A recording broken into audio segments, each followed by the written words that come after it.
Continuamos con el tema 4 de funciones de varias variables y en la sección 3 vamos a ver los conceptos de límite y continuidad. La definición de límite de una función de varias variables es muy parecida a la definición que teníamos para una función de una variable. Aquí tenemos la definición para funciones de dos variables, pero la definición para funciones de tres o más variables es totalmente análoga.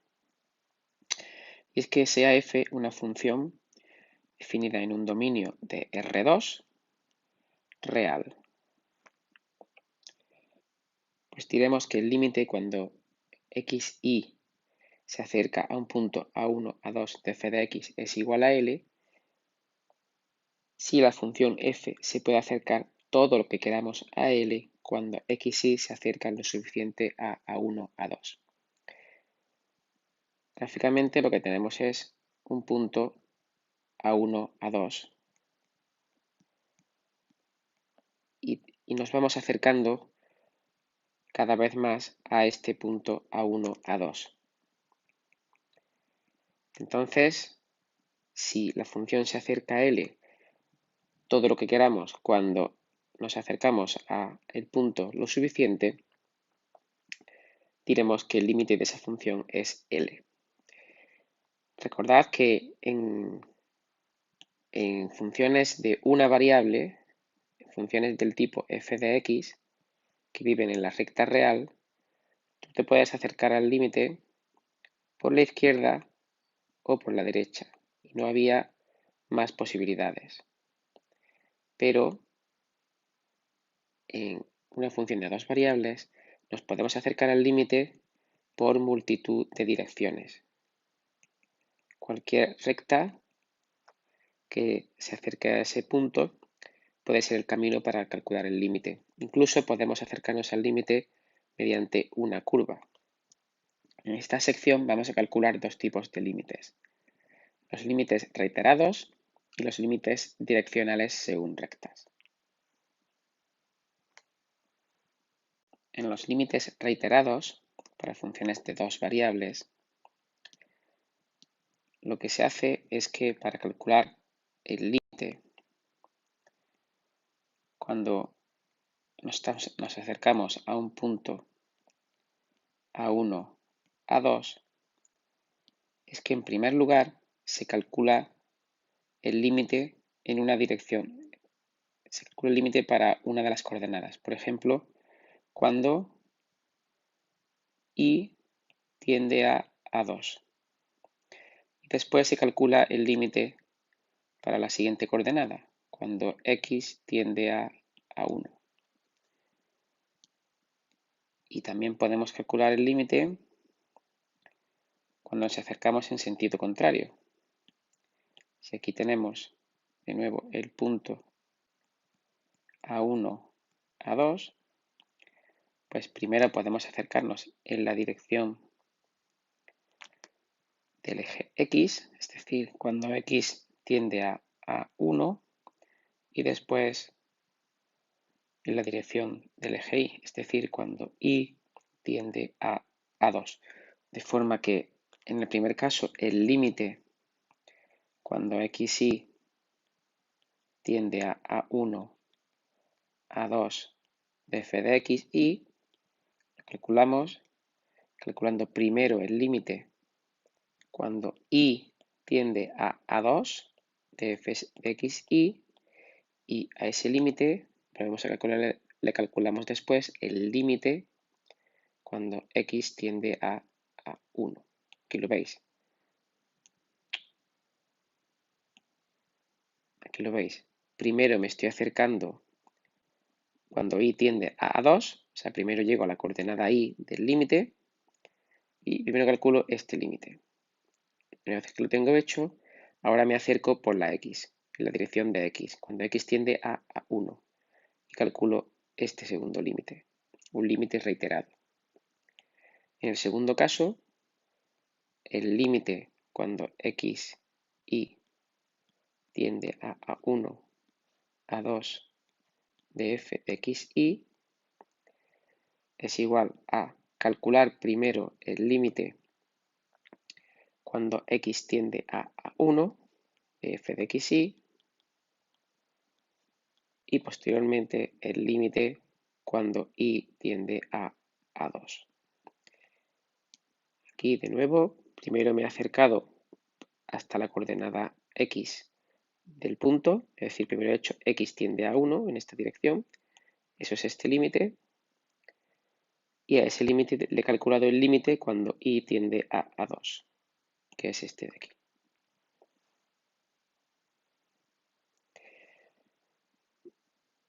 Vamos a hacer un par de ejemplos. Consideramos la función f de xy igual a x cuadrado más 2y cuadrado partido 5x más y cuadrado más 2. Y vamos a calcular los dos límites reiterados cuando x y tiende al punto 0, 0. Es decir, primero calcularemos el límite cuando y tiende a 0 y a ese límite le calculamos el límite cuando x tiende a 0, o al revés, primero calculamos el límite cuando x tiende a 0 y al resultado le calculamos el límite cuando y tiende a 0. Límite cuando x tiende a 0 de límite cuando y tiende a 0 de x cuadrado más 2y cuadrado más 5x más y cuadrado más 2. Bien, pues el límite que está dentro del paréntesis, cuando y tiende a 0, simplemente se calcula sustituyendo y igual a 0. Y eso nos deja arriba x cuadrado y abajo 5x más 2. Y ahora en este límite calculo el límite cuando x tiende a 0, que es 0 partido 2, es decir, 0. El segundo límite reiterado consiste en hacer estos límites en el orden opuesto, en el orden inverso.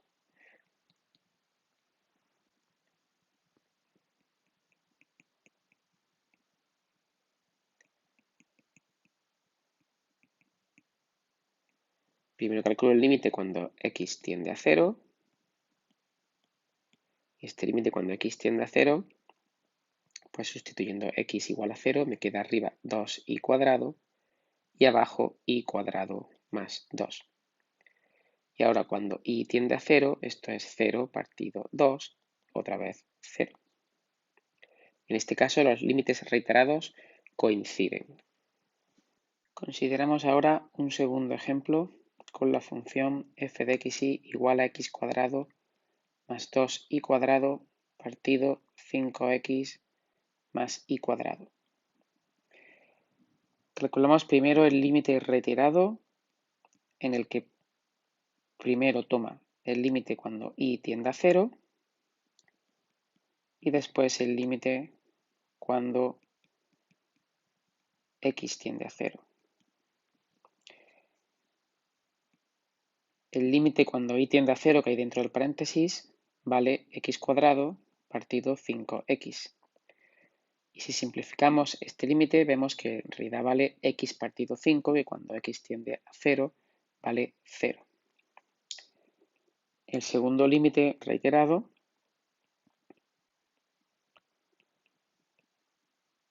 consiste en hacer primero el límite cuando x tiende a 0 y este límite cuando x tiende a 0 pues vale 2y cuadrado partido y cuadrado.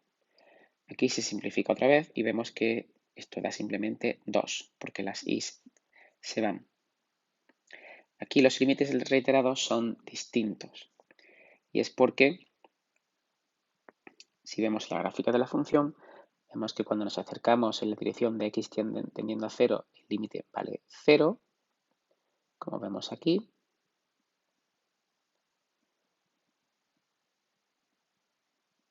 Pero si me acerco en la dirección y tendiendo a 0, entonces el límite vale 2. Si me acerco justo por ese borde que aparece en la gráfica, el límite vale 2. Lo que sucede es que en ese punto el límite en realidad no existe. Vamos a calcular ahora límites direccionales según rectas. Si tenemos un punto A1, A2, la ecuación de todas las rectas que pasan por este punto, cualquier tipo de recta que pasa por este punto, es igual a mx menos a1 más a2, donde m es la pendiente de todas estas rectas. M es un número real, positivo o negativo. El límite direccional, según una recta, es el límite cuando x e y tienden al punto este A1, A2, pero que y es igual a mx menos a1 más a2. Esto es lo mismo que considerar el límite cuando x tiende a a1 de la función f de x, donde y lo sustituimos por mx menos a1 más a2. Es decir, en este caso, primero sustituimos la y por la ecuación de la recta, para asegurarnos de que la y está forzada a caminar, a moverse por esa recta que se acerca al punto, y una vez que hemos hecho esa sustitución, ahora x tiende a a1, y si x tiende a a1, fuerza a que la y tienda a a2 al mismo tiempo. Vamos a calcular algunos ejemplos. En primer lugar, con la función que hemos considerado antes, x cuadrado más 2y cuadrado partido 5x más y cuadrado más 2. Vamos a considerar el límite cuando x y tiende al punto 0, 0, igual que antes, pero a través de la recta, a lo largo de la recta y igual a 2x. Entonces el límite cuando x y tiende a 0, 0, pero y es igual a 2x de la función f es el límite cuando x tiende a 0 y ahora sustituyo y por 2x en todos los lados en todos los sitios donde aparezca la y en la función. Aquí tengo x cuadrado más 2y cuadrado será 2x al cuadrado. Abajo tengo 5x más 2x al cuadrado más 2. Y este límite es un límite de una función de una variable, ahora todo depende de x, y si x vale 0, veo que obtengo 0 partido 2, que es 0. Ahí veis otro ejemplo cuando considero que me acerco por la recta y igual a menos 3x, y el resultado es totalmente análogo, también da 0. También podemos hacer el caso en el que me acerco por cualquier recta dependiente m.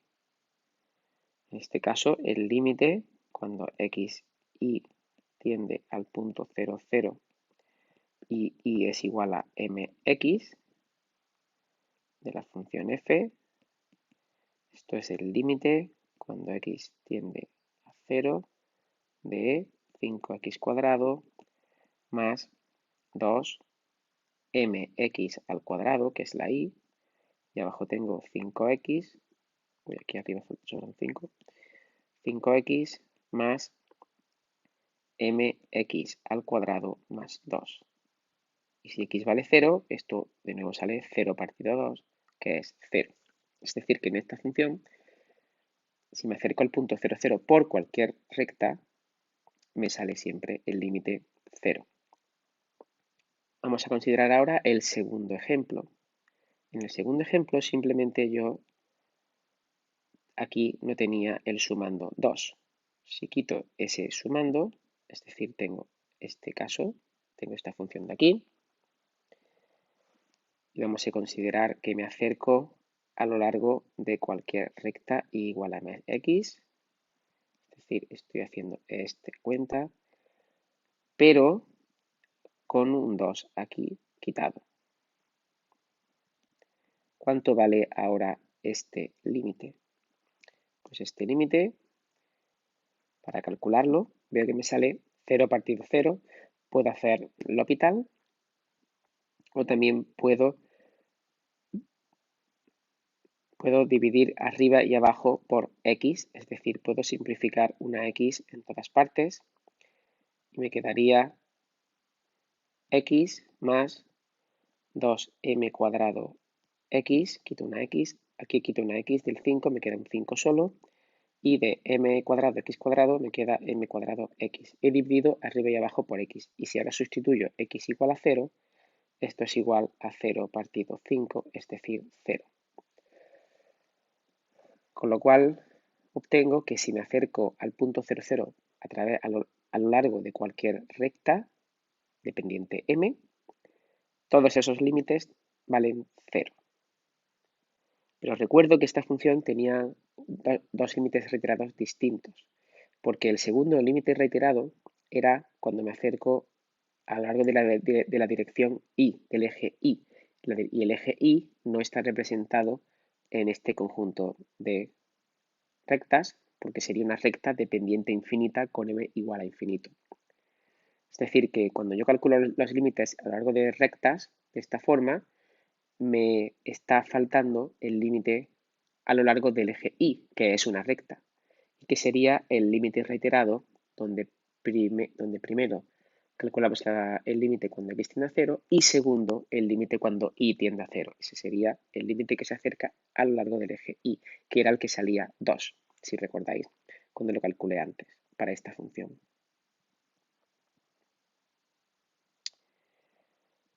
Aquí tengo un tercer ejemplo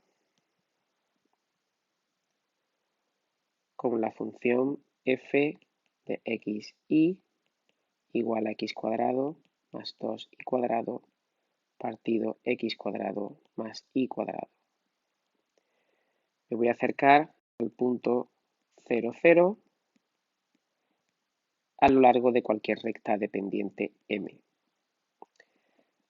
Calculo el límite cuando x y tienden a 0, 0 con y igual a mx de la función f.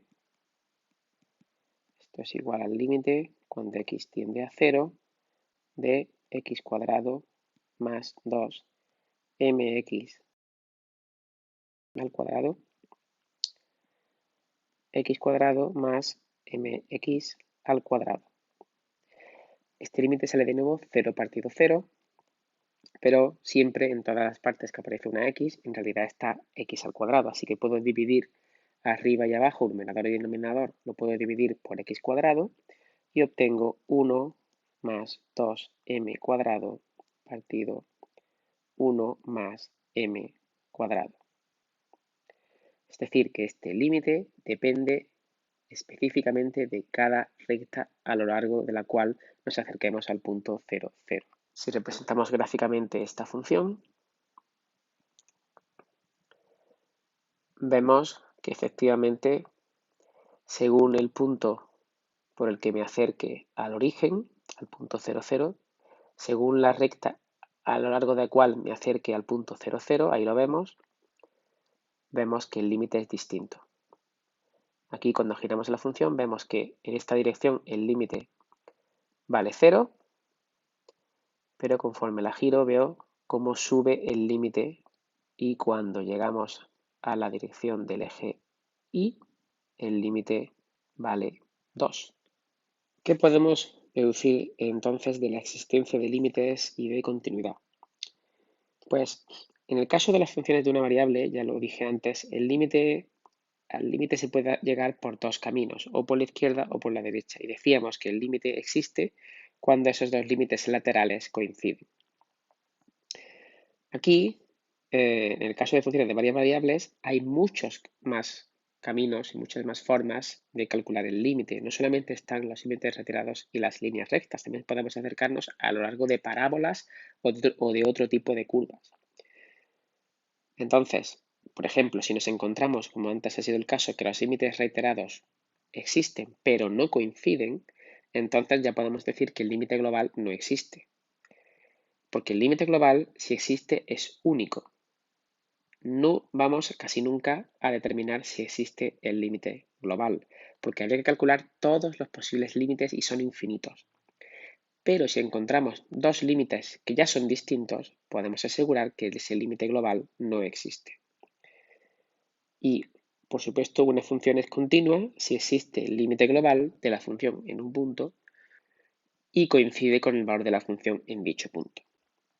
Lo que podemos decir entonces es que las funciones elementales son continuas en sus dominios maximales. Si os dais cuenta, esta función que tengo ahora mismo en la pizarra, el punto 0,0 no está en su dominio maximal, porque en el punto 0,0 divide por 0 la función.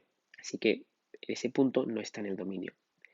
Y entonces quiere decir que en el punto, por ejemplo, 1, 2, donde esta función no tiene ningún problema, como es una función elemental, es una función racional, sí existe el límite y da igual de la forma que lo calculemos porque el límite va a ser el mismo en cualquier caso.